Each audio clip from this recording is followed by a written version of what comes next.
hope you've had a wonderful week. It's Miss Amy.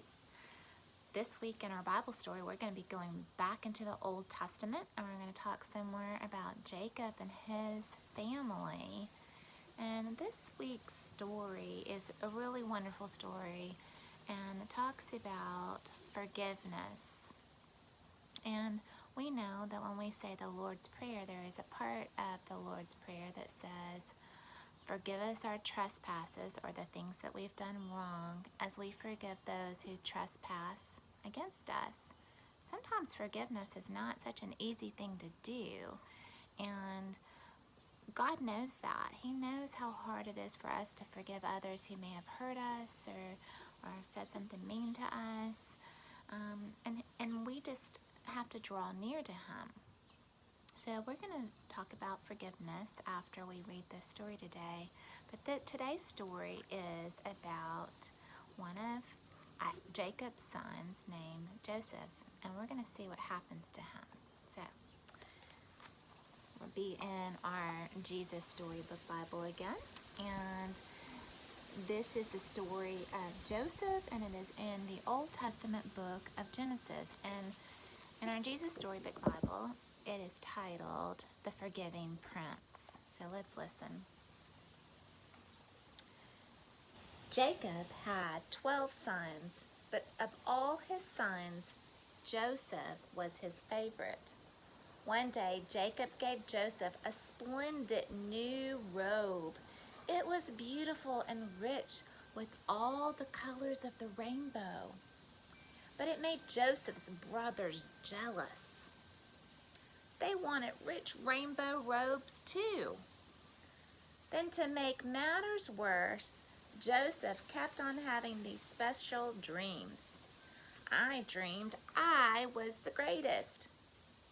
I was king," Joseph told his brothers, "and you all bowed down to me."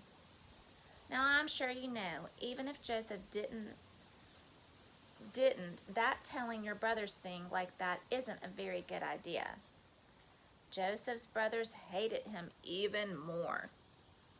They wanted to kill Joseph and his dreams. And one day, that's exactly what they tried to do. They tore Joseph's rainbow robe off him and sold him to slave traders for 20 pieces of silver. And look at that beautiful robe. There's Isaac and Joseph. Look at his brothers back there, and look at how plain their robes are. You might understand why they thought this robe was so special and why they might have wanted one too.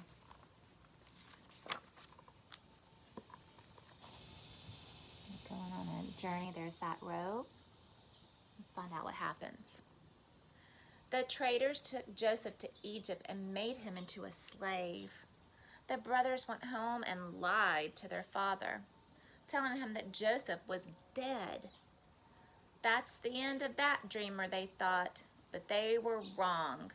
God had a magnificent dream for Joseph's life, and even when it looked like everything had gone wrong, God would use it all to help make the dream come true. God would use everything that was happening to Joseph to do something good. Meanwhile, though, things were not looking good for Joseph in Egypt. He was far from home and from his dad.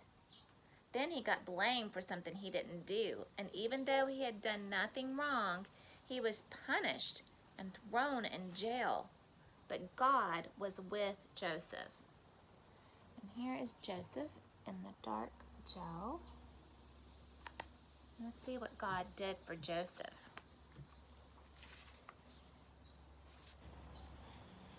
Look, this looks like a king. And it is. It's the Pharaoh, king of Egypt. One night, Pharaoh, king of Egypt, had a scary dream about thin cows gobbling up fat cows. What on earth did it mean? He didn't know, but Joseph was a dream expert, so Pharaoh sent for him. "It means a famine is coming," Joseph explained. "There won't be enough food." Pharaoh was so pleased by Joseph's skill that he immediately took Joseph out of jail and made him a prince. Now back home, Joseph's brothers had run out of food and everyone was hungry. God's special family was in danger. If they didn't get food soon, they would starve to death. So Joseph's brothers traveled to Egypt to buy food. And look who they came upon when they got there. Let's find out who this is. They came and knelt before the new prince. Remember, that's Joseph. But they didn't know it. His brothers didn't know that the prince was Joseph, but Joseph knew who they were. Joseph's dream, the one about his brothers bowing down to him, was coming true. "It's me," Joseph cried. When they saw it was Joseph, his brothers were afraid. They had wronged Joseph. They had sinned, and they knew it. Now Joseph would certainly punish them. But Joseph looked at his brothers, and his eyes filled with tears. Even though his brothers had hurt him and hated him and wanted him dead, in spite of everything, he couldn't stop loving them.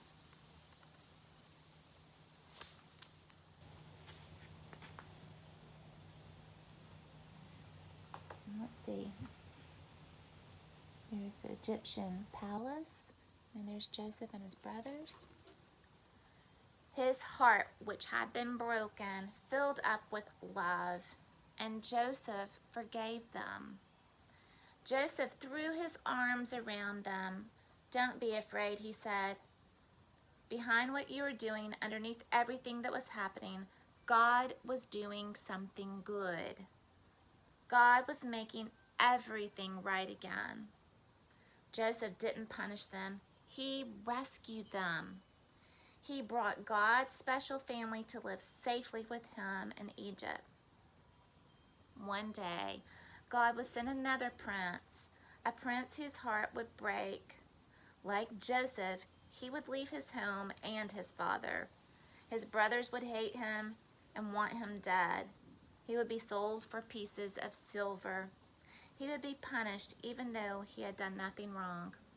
But God would use everything that happened to this young prince, even the bad things, to do something good and forgive the sins of the whole world. We know that that prince that came after Joseph was Jesus.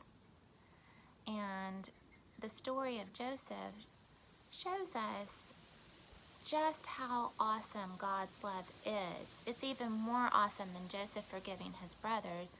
He sent his own son, his own prince, to live here among us as Jesus. And Jesus was hated by people, and he was tried and treated as a criminal. And he was nailed upon a cross and he died. But because Jesus loved us so much, all of our sins were forgiven through his death and his resurrection. And so God rescued us through Jesus, and he taught us that he always forgives us. That even though it is hard for us to forgive others, that he always forgives us. And if we draw near to him and ask him for his strength to trust in him, we can forgive others too, because he places his love right in our hearts, and we are able to have God's love to be able to forgive others. I hope you have a wonderful rest of your day, and I will see you all soon. Bye.